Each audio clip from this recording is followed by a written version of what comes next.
Bem-vindo a mais um programa Ecocenado. Você vai ver na edição de hoje.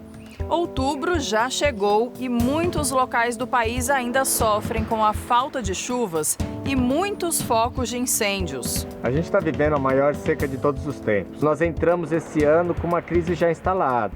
O que a estiagem faz é manter o combustível, as plantas mais secas, o vento mais forte, o calor mais intenso, então o fogo se propaga mais. Eleições municipais. Que desafios ambientais terão os próximos prefeitos e vereadores? Investir, por exemplo, em parques alargáveis, investir em áreas verdes nos centros urbanos, calçadas com bordas verdes. Então é pensar e ir atrás dessas adaptações frente a essas mudanças climáticas. Em 1 ano e meio, o desmatamento no Cerrado emitiu mais CO2 que o setor industrial brasileiro. E no quadro Ideias Verdes, um biocarvão magnético feito de farelo de coco verde para ajudar no tratamento de água e esgoto.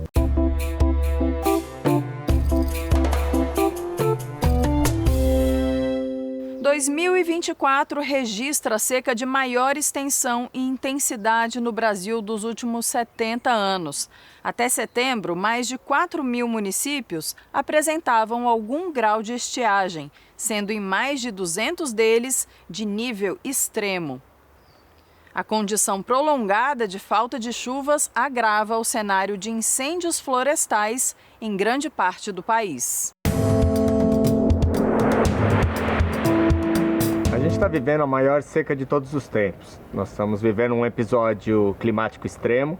O ano passado nós tivemos o fenômeno El Niño extremamente amplificado. Esse fenômeno fez com que uma boa parte dos rios amazônicos, o rio Paraguai, não tivessem a reposição do seu volume de águas. Então nós entramos esse ano com uma crise já instalada. Um estudo do Instituto Nacional de Pesquisas Espaciais mostra que o número de dias com ondas de calor no país aumentou mais de 7 vezes nos últimos 30 anos. E nas últimas 6 décadas, a média de dias seguidos sem chuvas foi de 80 para 100. A bióloga e professora da Universidade de Brasília, Isabel Schmidt, explica de que forma essas taxas contribuem para o aumento dos incêndios em vegetações que estamos vendo hoje. Normalmente, numa queima natural, que acontece só por causa de raios, o fogo começa por causa de raios, se alastra na vegetação que está seca ainda, porque isso geralmente acontece no início da estação chuvosa. A vegetação ainda está muito seca, então ela serve de combustível, o fogo se alastra. E o fogo natural, antes da existência de pessoas aqui, ele se apagava só pela chuva. O que a estiagem faz é manter o combustível, as plantas mais secas, o vento mais forte, o calor mais intenso, então o fogo se propaga mais. Ele não começa por causa da estiagem, mas ele anda muito mais rápido por causa dela.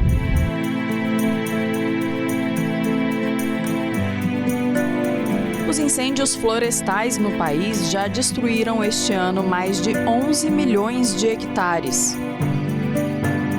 Tivemos um volume muito grande na Amazônia e no Pantanal. Na Amazônia, os incêndios estão ligados diretamente a uma tentativa de ocupação das áreas. A gente está falando na Amazônia de mais de 10 milhões de hectares.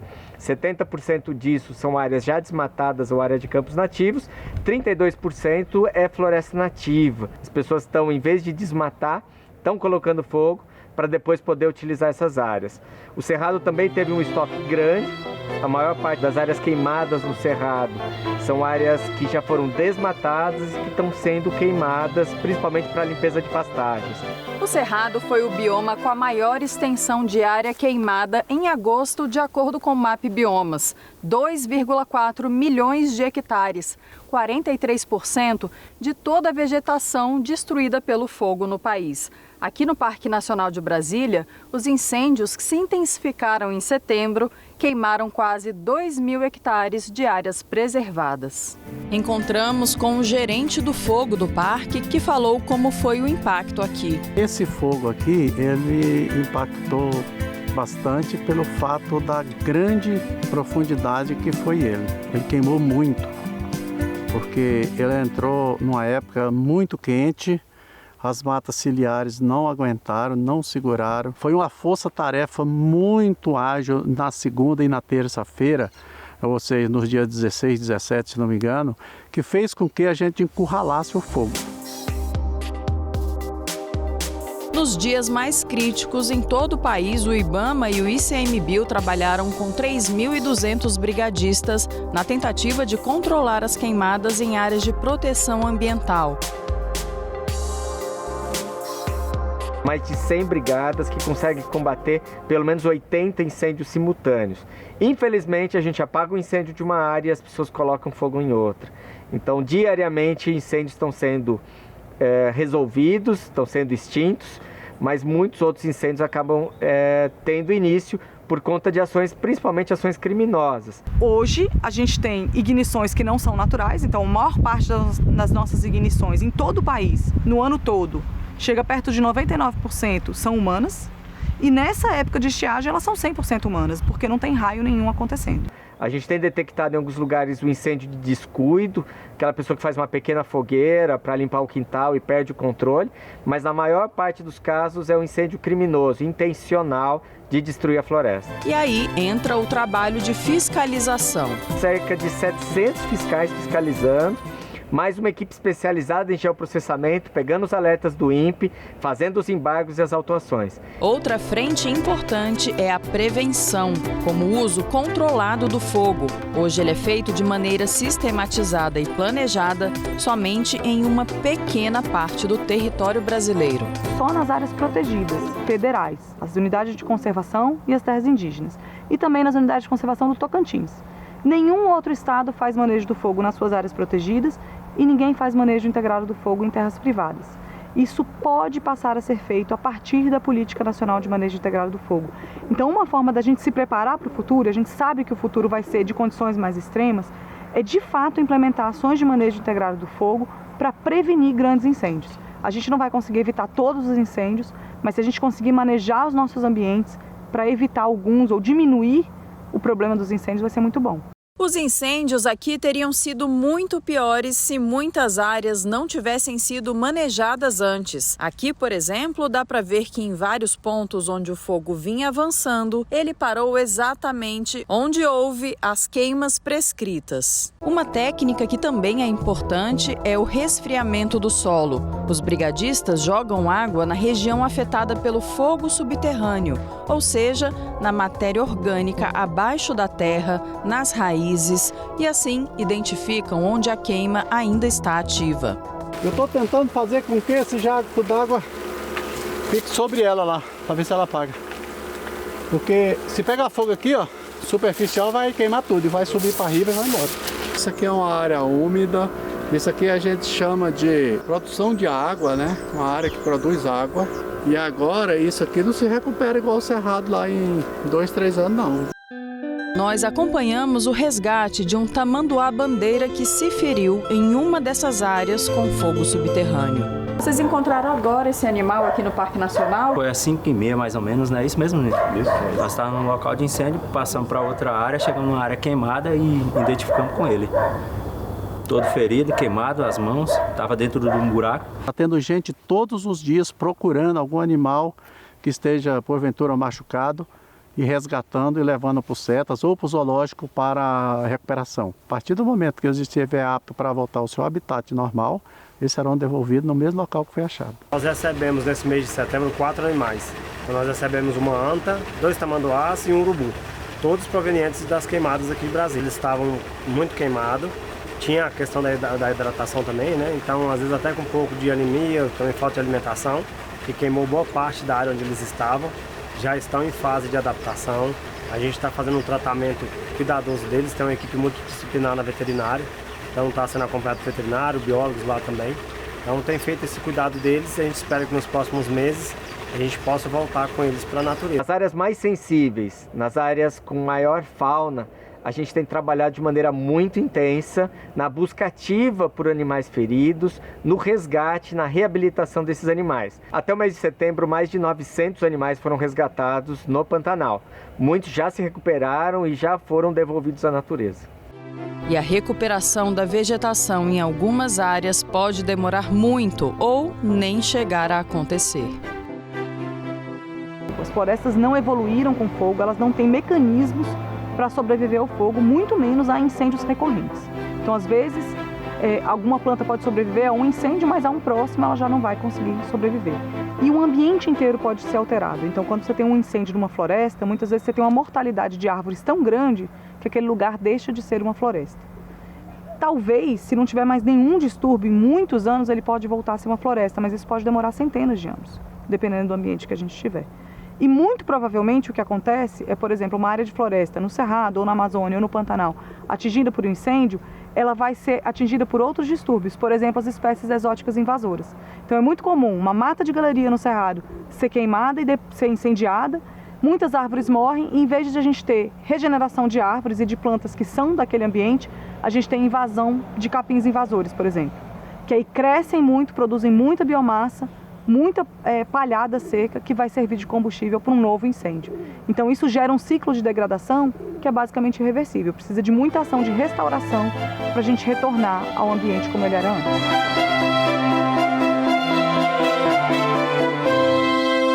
Mais de 155 milhões de eleitores devem ir às urnas para escolher os prefeitos e vereadores que vão representar seus municípios nos próximos 4 anos. E uma das agendas mais urgentes e desafiadoras, certamente, é a ambiental e climática. Secas, enchentes, alagamentos, erosão, poluição. O brasileiro tem convivido com esses eventos ambientais e climáticos mais de perto nos últimos meses, reflexo da ação do homem, como mostra a ciência. O IPCC, que é o painel intergovernamental de mudanças climáticas, já tem estudos científicos que comprovam isso, que as mudanças climáticas, na verdade, não é um fenômeno natural, é efeito totalmente da ação antrópica, e do modelo de desenvolvimento também que as nossas sociedades têm adotado. E grande parte desses efeitos, eles têm sido sentidos justamente nas cidades, A gente vai começar a perceber esses eventos de forma mais intensa e mais frequente. Tem um outro ponto que foi o aumento muito expressivo das taxas de desmatamento na Amazônia. Começou mais ou menos em 2012, intensificou muito no período entre 2019 e 2021, mais ou menos, Então isso também tem um impacto muito grande no equilíbrio climático do país. A área ambiental será uma das mais desafiadoras nos próximos anos, especialmente para os novos gestores municipais.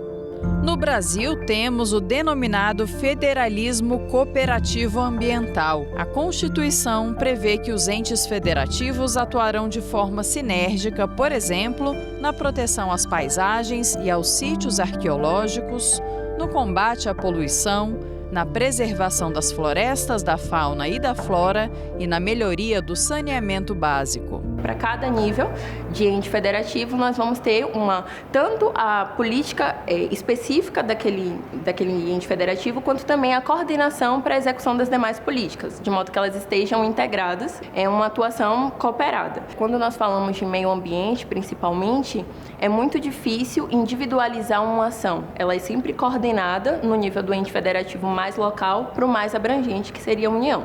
Não existe uma divisão principalmente temática. A expectativa é que todos os entes federativos atuem em todos os temas, resguardadas, é claro, o nível de sua competência e quais são as ações relacionadas, do ponto de vista da competência administrativa. O licenciamento ambiental para o empreendimento que possa afetar uma bacia hidrográfica, por exemplo. A bacia hidrográfica ela não se restringe necessariamente, por exemplo, a um município, a um estado ou mesmo a um país, porque ela não é uma divisão política. Ela tem outros critérios para a definição da sua circunscrição, dos seus limites. Então, supondo que essa bacia hidrográfica, por exemplo, acabe atingindo os impactos desse empreendimento mais de um estado da federação, Bahia e Sergipe, por exemplo. Nesse caso, uma vez que você tem 2 unidades da federação envolvidas, esse licenciamento vai ocorrer a nível de União. Esse é o licenciamento de um órgão federal. Supomos agora que a gente está trabalhando com um empreendimento que tem um impacto apenas local, e esse local tanto é referente à sua magnitude, quanto também à circunscrição territorial disso, que é definido de acordo com o Conselho. E aí você tem, esse empreendimento está localizado numa unidade de conservação municipal. com exceção das áreas de proteção ambiental. Esse licenciamento desse empreendimento, que é numa unidade de conservação municipal com impacto local, vai ser feito pelo órgão ambiental municipal. Pensando na preservação do meio ambiente, os próximos prefeitos e vereadores vão precisar se empenhar na criação de políticas públicas. E cada município tem uma peculiaridade, dependendo, por exemplo, de qual região do país ele é ou até mesmo em qual bioma ele está inserido. Depende também do nível de urbanização desse município. Por exemplo, o caso do Pantanal, do bioma Pantanal. Então, tem dados do MAP Biomas Águas que mostram, que já mostram que o Pantanal tem sido um dos biomas mais afetados pela seca. Os próximos prefeitos, vereadores, eles têm que olhar para essa questão. Então, eles podem investir, por exemplo, em políticas de contenção de queimadas, reforçar a fiscalização ambiental também para inibir incêndios criminosos, investir em educação ambiental nessa área. No Pantanal também, uma peculiaridade interessante é que apenas 4% do bioma se localiza em unidade de conservação, né? É um dos biomas que menos tem unidade de conservação. Então, uma ação interessante na área ambiental também seria investir em unidade de conservação. E ao contrário da Amazônia, que está na maior parte em terras públicas, no Pantanal predominam as propriedades privadas, o que demanda um investimento em reservas particulares de patrimônio natural. E aí os prefeitos têm uma série de artifícios que eles poderiam utilizar para estimular a criação de RPPNs. Uma ideia seria transferir parte dos recursos do ICMS ecológico para remunerar, os proprietários que criarem RPPNs ou mesmo ajudar na manutenção das RPPNs. Já para as regiões Sul e Sudeste, a prioridade é o enfrentamento às enchentes. É muito importante dar uma atenção para aumentar a capacidade da cidade de drenagem, de absorção da água. E aí algumas cidades no mundo têm adotado esse conceito, essa ideia de cidade esponja, que é justamente investir, por exemplo, em parques alargáveis, investir em áreas verdes nos centros urbanos, calçadas com bordas verdes. Então é pensar e ir atrás dessas adaptações frente a essas mudanças climáticas. Os municípios nem sempre precisam pensar em soluções individuais, sobretudo porque o meio ambiente não se distribui apenas numa circunscrição política. Às vezes, um determinado bioma, uma determinada unidade de conservação tem uma distribuição que abrange um determinado problema, como, por exemplo, a questão da gestão de resíduos sólidos, que atinge mais de um município. Então, você pode trabalhar através de consórcios intermunicipais, é possível que existam convênios. Um dos pontos-chave para que as problemáticas relacionadas à preservação ambiental não se agravem é o planejamento do crescimento urbano, por meio dos planos diretores municipais. Pode ser um instrumento muito importante para estimular o desenvolvimento sustentável. Então, esse tipo de planejamento vai justamente pensar quais são as áreas prioritárias para certos tipos de atividades, como atividade industrial, atividade residencial, atividade comercial e também áreas destinadas para a preservação urbana. Também é muito importante para evitar crises hídricas, que é algo muito comum nas nossas cidades. 2 inovações legislativas aprovadas recentemente pelo Congresso orientam as prefeituras quanto à atuação na área ambiental. A primeira delas é a Lei 14.904 de 2024, que traz as diretrizes para a elaboração de planos de adaptação às mudanças climáticas. A expectativa é que se tenha um plano nacional de adaptação e, a partir das orientações gerais trazidas por esse plano, que os estados, municípios e Distrito Federal desenvolvam os seus respectivos planos de adaptação. A segunda inovação legislativa é o Decreto 12.041 de 2024, que institui o programa Cidades Verdes Resilientes. O objetivo desse programa é aumentar a sustentabilidade e a resiliência das cidades brasileiras nessa interface, tanto de adaptação às mudanças climáticas, quanto também a atuação em defesa e proteção civil. É nas cidades onde acontecem e são sentidos os problemas que demandam intervenções. Só que muitas vezes, na hora de viabilizar políticas e planos ambientais, as prefeituras se veem sem orçamento ou capacidade técnica e intelectual suficientes. Por isso, é preciso, pelo menos, que a cidade tenha um sistema de gestão ambiental estruturado. é necessário que a gente tenha um órgão de meio ambiente, é necessário também que a gente tenha um conselho para viabilizar e aproveitar o potencial da participação social nas decisões relativas às construções ambientais. Nós também é importante se ter um fundo municipal de meio ambiente, porque é através desse fundo municipal instituído por lei que nós vamos ter a captação dos recursos a serem direcionados para esses planos municipais, esses planos de ação. Mas a consultora também fala dos pontos positivos da gestão municipal. Porque você está mais próximo à sociedade.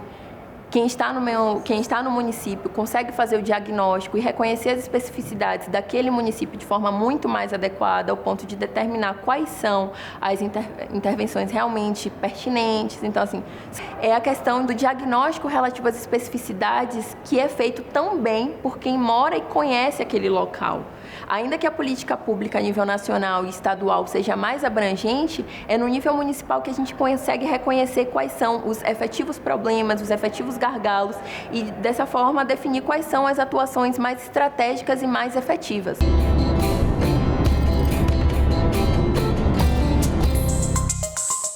O desmatamento do Cerrado emitiu 135 milhões de toneladas de gás carbônico entre janeiro de 2023 e julho de 2024. Os dados são do Sistema de Alerta de Desmatamento do Cerrado, desenvolvido pelo Instituto de Pesquisa Ambiental da Amazônia, o IPAM. Segundo o Instituto, isso corresponde a 1,5 vezes os lançamentos anuais da indústria do Brasil. A maior parte das emissões, 80%, vem do desmatamento na região do Mato Piba, a fronteira agrícola nos estados do Maranhão, Tocantins, Piauí e na Bahia. Só nessa área foram emitidas 108 milhões de toneladas. O estado que mais desmatou foi o Maranhão, com mais de 300 mil hectares de perda de vegetação nativa, resultando em 35 milhões de toneladas de emissões, seguido de Tocantins, com 273 mil hectares desmatados, que emitiram 39 milhões de toneladas de CO2.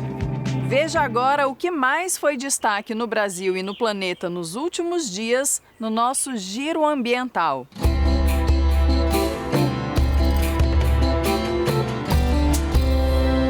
As mudanças climáticas foram um dos destaques do discurso do presidente Lula na 79ª Assembleia Geral da ONU. O chefe do Executivo Federal destacou que as metas de redução de carbono são negligenciadas e os auxílios financeiros aos países pobres não chegam. O planeta já não espera para cobrar da próxima geração e está farto de acordos climáticos que não são cumpridos. Os desastres ambientais no Brasil e no mundo, a bioeconomia e fontes de energias renováveis também foram citadas na fala do presidente. Líderes mundiais votaram em Nova York o Pacto do Futuro. Entre as medidas voltadas para mudanças no clima estão a necessidade de se manter o aumento da temperatura em 1,5 graus Celsius acima dos níveis pré-industriais e a transição dos combustíveis fósseis. Os incêndios na Amazônia entre junho e agosto de 2024 emitiram 31,5 milhões de toneladas de gás carbônico na atmosfera, um aumento de 60% comparado ao mesmo período de 2023.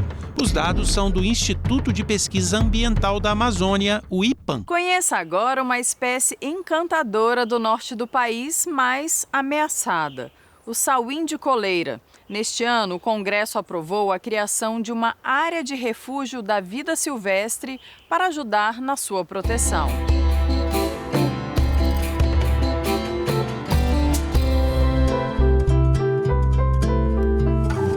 O sauim de coleira é uma das joias da Amazônia.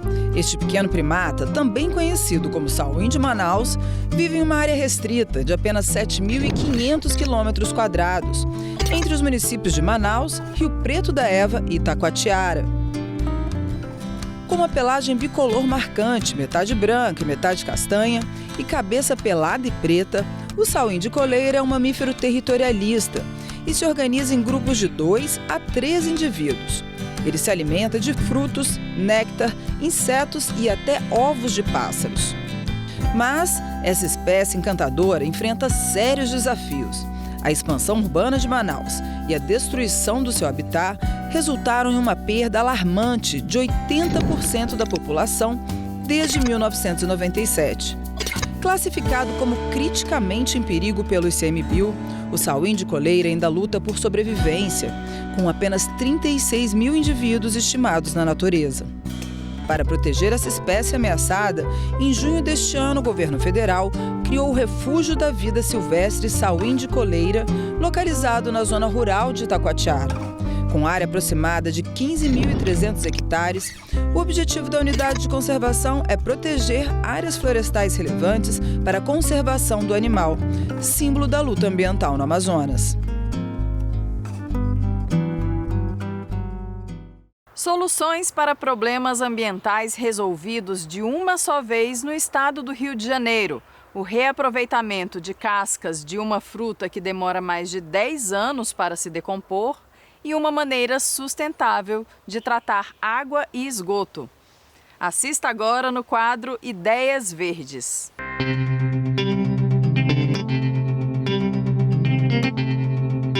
Fármacos, produtos de higiene pessoal e microplásticos têm se tornado uma grande preocupação por estarem cada vez mais presentes em corpos d'água. Os chamados contaminantes emergentes representam risco para a saúde e para a natureza, porque não são removidos por completo no tratamento de água e esgoto. Uma pesquisa da Universidade Federal Fluminense, no Rio de Janeiro, busca mudar esse cenário e ainda contribuir para o aproveitamento de cascas de coco verde descartadas nas praias de Niterói. A fruta leva até 12 anos para se decompor, sobrecarregando aterros sanitários.